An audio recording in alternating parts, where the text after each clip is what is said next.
As you know, there is a lot of problems in the world today, you know. In everywhere there is a conflict, fighting, you know. The solution of all the problem is cricket. খেলতামাশায় ব্যয়িত সময় থেকে মুসলিম জাতি কি পেল? তাজ মালিক বর্তমান আফগানিস্তান জাতীয় cricket দলের প্রথম coach. বর্তমান বয়স 44 বছর। 2010 আইসিসি ওয়ার্ল্ড টি-20 টুর্নামেন্টে উত্তীর্ণ হওয়া আফগানিস্তান ন্যাশনাল ক্রিকেট টিমকে নিয়ে তৈরি হয় British documentary film out of the Ashes. এই ডকুমেন্টারিতে ক্রিকেট কোচ তাজ মালিককে উপস্থাপন করা হয় মূল চরিত্র হিসেবে। উইকিপিডিয়াতেও এই ব্যক্তিটি সম্পর্কে বলা হয়েছে, তাজ মালিক হল আফগান ক্রিকেটের সবচেয়ে প্রভাবশালী ব্যক্তি। প্রিয় ক্রিকেট প্রেমী ভাইয়েরা, আপনাদের সামনে ক্রিকেট কোচ তাজ মালিকের ক্রিকেট ক্যারিয়ার আর জীবন বৃত্তান্ত আলোচনা করা আমাদের উদ্দেশ্য নয়। আমরা শুধু ইসলামের ইতিহাসে বারবার ঘটে যাওয়া ঘটনাগুলোর পুনরাবৃত্তি স্মরণ করিয়ে দিতে চাই। হয়তো আল্লাহ তাআলা কিছু যুবককে হেদায়েত দান করবেন, যারা জামানার এ ভয়াবহ ফিতনা থেকে আল্লাহর রহমতে বেরিয়ে আসতে সক্ষম হবেন। আমিন ইয়া রব্বাল আলামিন। তাজ মালিক আফগানিস্তানের সন্তান। ক্রিকেটার তাজ মালিক যখন আফগানিস্তানের মাটিতে ক্রিকেট খেলছে, ব্যাট বল নিয়ে ছক্কা হাঁকাচ্ছে, ঠিক তখন আফগানিস্তানে ব্রিটিশ মার্কিন ন্যাটো ক্রুসেডার জোটের সাথে তালেবান মুজাহিদদের ঈমান ও কুফরের এক কঠিন লড়াই চলছে। আমাদের মুজাহিদ ভাইয়েরা বুকের তাজা রক্ত ঢেলে দিচ্ছে আফগানের মাটিতে। একদিকে ব্রিটিশ টিম আফগানের মাটিতে ক্রিকেটারদের খেলার প্রশিক্ষণ দিচ্ছে, অন্যদিকে সেই একই ব্রিটেন মার্কিন জোট আফগানিস্তানের মাটি মুসলমানদের রক্তে রঞ্জিত করছে। আর ব্রিটিশদের শিখিয়ে দেওয়া বলিয়া উড়িয়ে ক্রিকেটার তাজ মালিক জিহাদকে চিহ্নিত করেছে একটা সমস্যা, একটা প্রবলেম হিসেবে। আর তাজ মালিক আমাদের ক্রিকেট প্রেমী ভাইদেরকে সবক দিচ্ছে, জিহাদ নামের এই প্রবলেমের সমাধান নাকি ক্রিকেট খেলা। ক্রিকেটার তাজ মালিকের মতো আরও অনেক মানুষ বিশ্বাস করে ক্রিকেট, ফুটবল সহ বর্তমান সময়ে আরও অন্যান্য যে খেলাধুলা প্রচলিত আছে, এগুলো হলো সুস্থ বিনোদনের মাধ্যম। এগুলো নাকি মানুষের মাঝে পারস্পরিক সম্প্রীতি তৈরি করে এবং মানুষকে জিহাদ থেকে বিরত রাখে।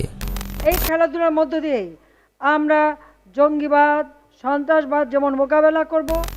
যদিও আমাদের মুসলিম যুব সমাজ, আমাদের সন্তানেরা এই মারাত্মক বিষয়টি উপলব্ধি করতে পারছে না, তথাপি এটিই হলো কুফারদের আসল ষড়যন্ত্র, যে খেলতামাশার নামে আমাদের যুবকদেরকে ব্যস্ত রেখে তাদের জীবনের সোনালী মুহূর্তগুলোকে জিহাদ থেকে বঞ্চিত করা, তাদের মাঝে অশ্লীলতা ও দুনিয়ার মহাব্বত তৈরি করা।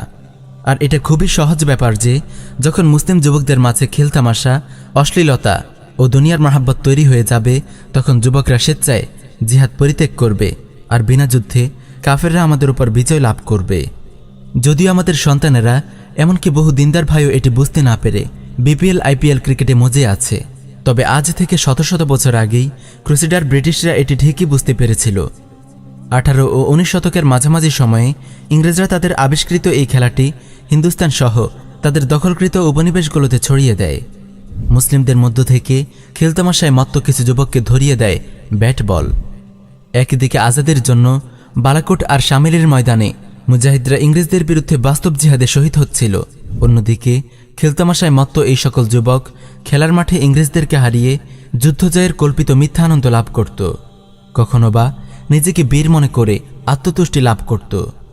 ইতিহাসের এমন বারংবার পুনরাবৃত্তি সত্ত্বেও আমাদের সন্তানেরা শিক্ষা নিতে ব্যর্থ হচ্ছে। যে ভারতীয় মালনদের সাথে আমাদের বোঝাপড়া হওয়া উচিত ছিল কাশ্মীর, আসাম ও গুজরাটের ময়দানে, সেই মুশরিকদের সাথে আজ আমাদের মুসলিম সন্তানেরা খেলার মাঠের জয় পরাজয়কে যথেষ্ট মনে করে আত্মপ্রবঞ্চিত হচ্ছে। হে প্রিয় মুসলিম উম্মাহ, ক্রিকেটের মাঠে ভারতকে হারিয়ে আত্মপ্রবঞ্চিত হইও না, এতে ভারতের কিছুই আসে যাবে না। শুধুমাত্র জিহাদের মাঠেই কাশ্মীরের ভাগ্য নির্ধারিত হবে। আজকে আমাদের মুসলিম যুবকেরা ক্রিকেটের নামে এক চরম অসুস্থ বিনোদন, সীমাহীন বেহায়াপনা ও নির্লজ্জতার শিকার। মালাউন সোনু নিগম, যে কিনা ফজরের আজানের আওয়াজকে গুন্ডামি বা সন্ত্রাসী কর্মকাণ্ড আখ্যায়িত করে টুইটারে টুইট করেছিল, ভারত থেকে তাকে আমন্ত্রণ করে এনে উদ্বোধন করা হয়েছে বিপিএল ক্রিকেট টুর্নামেন্ট। আর আমাদের ক্রিকেটপ্রেমী মুসলিম সন্তানেরা সোনু নিগম, সালমান খান আর ক্যাটরিনা কাইফের সাথে মেতে উঠেছে অশ্লীল নৃত্যে। আফসোস, এটাই কি তবে সুস্থ বিনোদনের নমুনা? হে আমার ক্রিকেটপ্রেমী ভাইয়েরা, খেলতামাশায় ব্যয়িত সময় থেকে আমরা কি পেলাম? খেলাধুলার ব্যানারে পারস্পরিক সম্প্রীতি তৈরির কথা বলে কুফফাররা চায় আমাদের ঈমান প্রদীপকে নিভিয়ে দিয়ে অশ্লীলতার সাগরে ডুবিয়ে মারতে। হাতে ব্যাট বল ধরিয়ে দিয়ে ওরা আমাদের রাইফেল কেড়ে নিতে চায়। ক্রিকেটের মাঠে ঠেলে দিয়ে জিহাদের ময়দানের কথা ভুলিয়ে দিতে চায়।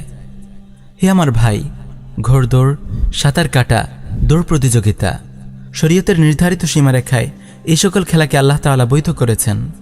জিহাদের সাথে সম্পর্কিত প্রশিক্ষণ, যেমন বিভিন্ন গাড়ি চালনা, যানবাহন চালনা শিক্ষা করা এবং প্রতিযোগিতা করা, শরীরকে জিহাদের জন্য ফিট রাখার উদ্দেশ্যে high jump, long jump, skipping, ভারোত্তোলন সহ অন্যান্য খেলাধুলার মাধ্যমে আমরা জিহাদের প্রশিক্ষণের পাশাপাশি মানসিক বিনোদনের খোরাক পেতে পারি।